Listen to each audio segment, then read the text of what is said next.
Nous avons dit qu'il y avait deux types de tableaux en PHP, les tableaux indicés et les tableaux associatifs. Nous allons maintenant parler des tableaux indicés. Donc, un tableau indicé, c'est un tableau dont les éléments sont accessibles via leur index. Cet index, il commence par 0 et pour y accéder, on utilise les crochets. Donc, on va essayer de voir ici comment on peut faire. Donc, voilà. Donc, on va essayer d'afficher le premier élément de ce tableau-là. On va faire un petit écho de $tab de 0 et voir ce qu'il va nous afficher. Je vais actualiser. Là, il nous affiche 1. C'est normal, c'est le premier élément. Si on va essayer de voir ce qui contient la deuxième partie, le deuxième élément, il va nous afficher la variable test. Et si on veut afficher le troisième, il va nous afficher la variable, le float, qui est de 3.4. Donc, si on veut tout afficher tous les éléments d'un tableau, on va réfléchir un petit peu. Donc, ici, qu'est-ce qu'on a changé la première fois? On a mis 0, ensuite 1, et ensuite 2. Donc, en fait, on est en train d'incrémenter un compteur qui va de 0 à 2.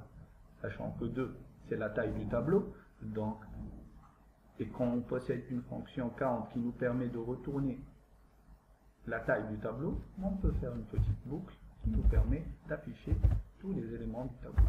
Donc, for $i, sachant que le tableau commence par 0, donc on va initialiser notre compteur à 0, et on va aller tant que i est inférieur à count de notre tableau. Et $i plus plus.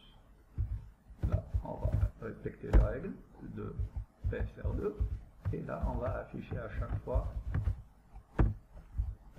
l'élément de la table de i. On va ajouter un petit R pour les afficher séparément, chacun dans une ligne. Et on va voir ici que en fait, on va afficher tous les éléments de notre tableau. Si on ajoute les éléments dans le tableau, par exemple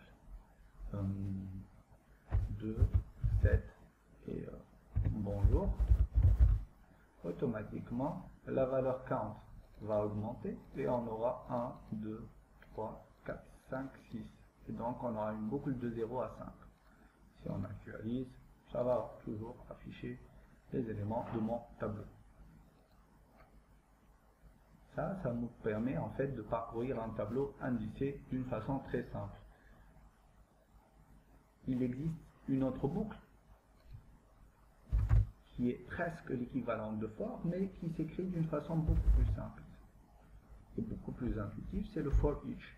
Donc dans cette boucle-là, en fait, on va lui donner l'élément sur lequel il doit boucler. Ici, c'est notre tableau de leur tab.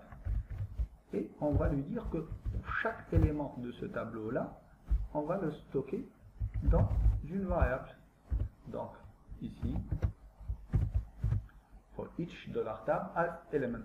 Donc, à chaque itération, la variable $élément va prendre l'un de ces éléments-là. Donc, au départ, elle va prendre 1, ensuite test, ensuite 3.14, 2, 7 et bonjour à la fin. Donc, ici, on va dire, par exemple, on va faire un affichage avec for each et voir est-ce que réellement il va nous afficher la même chose. On va actualiser. Ah, pardon, on a oublié de lui dire de nous afficher quelque chose. Donc, on va faire un écho de $élément, point virgule, et là, on va afficher notre boucle. Et puisque j'ai pas mis le BR, il n'a pas fait un retour à la ligne. Par contre, il a affiché tout ce que nous voulions afficher. Donc, si on reprend ici et que je rajoute cette partie-là, et hop, on aura le même affichage avec un retour à la ligne de chaque élément. Et donc, nous avons vu que cette façon-là nous permet en fait d'avoir une écriture plus simpliste pour récupérer les éléments du tableau. Après, c'est à vous de voir ce que vous voulez.